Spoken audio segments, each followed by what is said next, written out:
반갑습니다. 알트타임즈입니다. 오늘 여러가지 주요 뉴스들이 발표가 됐습니다. 여러분들과 함께 살펴보면 좋을 것 같아서 이렇게 영상을 제작하고 있고요. 주요 뉴스들 살펴보기 이전에 저희가 신생 채널이다 보니까 구독자 이벤트를 진행을 하고 있습니다. 간략하게 구독자 이벤트 소개 영상 참고하셔서 구독자 이벤트 참여하시면 될 것 같고요. 영상 보시고 바로 뉴스 읽어보도록 하죠.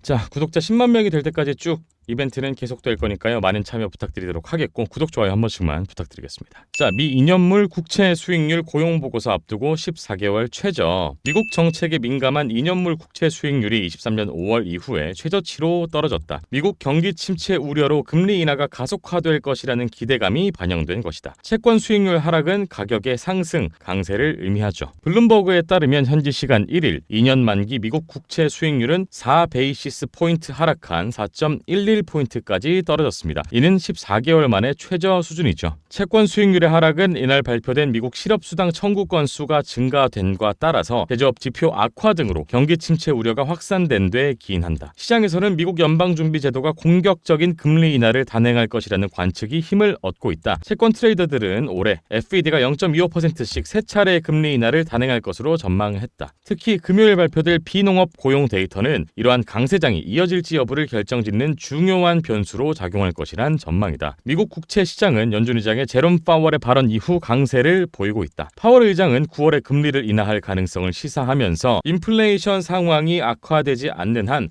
금리 인하의 가능성이 높다고 밝혔다. 이로 인해서 10년물 국채 수익률은 지난 2월 이후 처음으로 4% 아래로 내려갔다. 웨스트팩 은행의 채권 담당 책임 연구원 데미안 맥컬로우는 미국 정부 채권에 대한 시장의 긍정적인 분위기가 이번 주에 더욱 강화되었다며 10년물 수익률이 4% 이하로 떨어졌고 고용보고서가 이번 랠리의 연장 여부를 결정하는 중요한 요소가 될 것이라고 말했다. 그는 고용보고서가 연준의 현재 강경한 금리 인하 전망을 지지할 경우 10년물 수익률이 3.8%로 이동할 가능성이 높다고 덧붙였다. 여러분들도 당연히 알고 계시겠지만 이제 금리 인하가 시행이 되면은 당연하게도 저희가 투자하고 있는 가상자산 시장의 상승이 이루어질 가능성이 높다고 생각할 수가 있겠죠. 지금 현재는 비트코인을 제외한 알트코인들이 금일 많은 하락을 보여주고 있는데 그 이유에 대해서는 아마도 중동발 전쟁 가능성 때문이다라고 추측하고 있습니다. 하지만 이번 기간 조정에서는 올해 24년도 계속 그래왔듯이 비트코인은 다시 한번 하락을 겪었다가 상승할 가능성이 높지만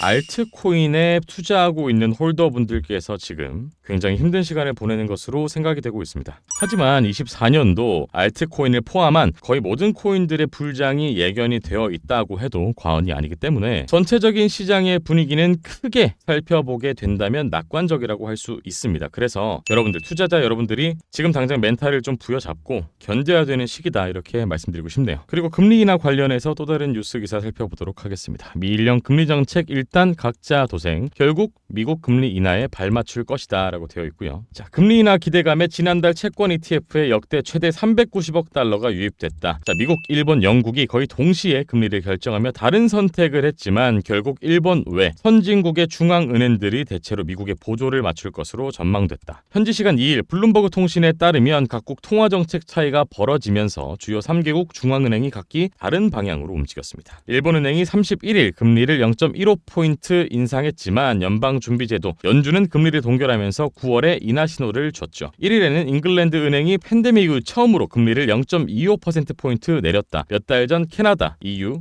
스위스, 스웨덴이 금리를 먼저 내리면서 주요국 간 통화정책 차이가 시작이 됐고요. HSBC 홀딩스의 글로벌 이코노미스트 제임스 포머로이는 중앙은행들이 대체로 같은 상황을 보면서 다른 결론에 이르렀다며 이 때문에 회의 때마다 예측하기가 어렵다고 말했다. 미국의 9월 금리 인하는 금융시장에서 확실시되고 있다. 투자자들이 금리 인하를 기대하고 채권시장에 몰려오면서 지난달 채권 ETF의 역대 최대 규모인 390억 달러가 유입됐다고 블룸버그 통신이 스트라테가스 데이터를 인용해서 보도했다. 영국은 추가 인하 신호를 보냈지만 회의 때마다 신중하게 판단할 것이라고 강조했다. 앤드루 베일리 BOE 총재는 1일 블룸버그 TV 인터뷰에서 기준금리가 0으로 돌아갈 것으로 기대하진 말라라며 0은 거대한 세계적 쇼크의 산물이었다고 말했다. 제로금리 말하는 거죠. 블룸버그 통신이 1일 이코노미스트 41명을 대상으로 한 설문조사에서 68%가 연말까지 일본 기준금리가 0.5%로 0.25%포인트 높아질 것으로 전망했다.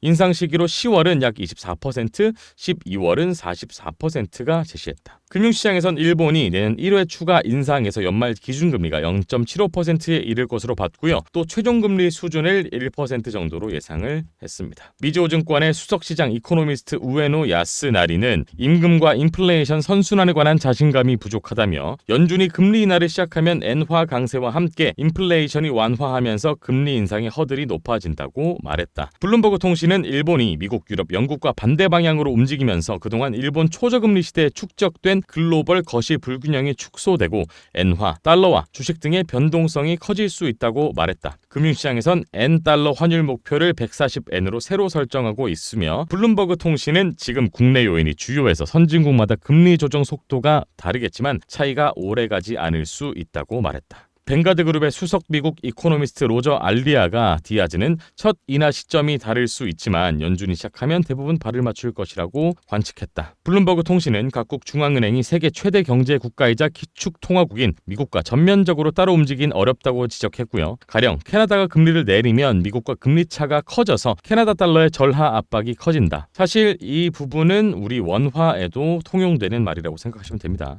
한편 체코 중앙은행은 1일 기준금리를 연 4.5%로 0.25%포인트 낮추며 매파적 인하를 단행했다. 기존엔 0.5%포인트씩 4차례 인하했다. 체코 중앙은행은 물가 상승 압박이 지속되고 통화 가치가 하락하자 금리 인하 속도를 늦췄고요. 브라질 중앙은행은 31일 2달 연속 금리를 동결하면서 인상 신호를 보내지 않았다. 이에 헤라 가치가 최대 1.4% 하락했고요. 칠레는 1년에 걸친 인하 사이클을 중단했지만 콜롬비아는 0.5%포인트 인하를 했다. 이렇게 전체적으로 전 세계적으로 금리 관련해서 기사를 살펴봤습니다. 일단 각자 도생으로 방향은 다르게 흘러가고는 있지만 결과적으로는 미국이 금리 인하를 지속하게 되면은 다른 나라들도 어쨌거나 인하할 수밖에 없다라는 게 주요 포인트라고 할 수 있겠고요. 이러한 모든 지표와 기사들이 24년도 암호화폐 강세장을 바라볼 수밖에 없다라는 게 하나둘 증명이 되고 있는 시간이라고 생각이 듭니다. 따라서 지금 여러분들 24년도 사실 1월, 2월, 3월에는 행복한 달을 보냈잖아요. 나머지 지금 대략적으로 5개월 동안 여러분들이 힘든 시간을 맞이하고 있는데 어쨌거나 지금 이 시장에 관심을 가지고 계속해서 지켜보는 여러분들이 결국에는 승리자가 될 수 있다라고 저는 생각을 하고 있습니다. 하반기가 시작될 때까지 여러분들 멘탈을 꼭 부여잡고 살아남아 있는 사람이 강한 자가 되는 것이기 때문에 조금 더 진득하게 그리고 현명하게 투자하셨으면 좋겠습니다. 자, 오늘 영상은 여기까지고요. 마지막으로 구독, 좋아요 한 번씩만 부탁드리면서 오늘 영상 마무리해 보도록 하겠습니다. 감사합니다.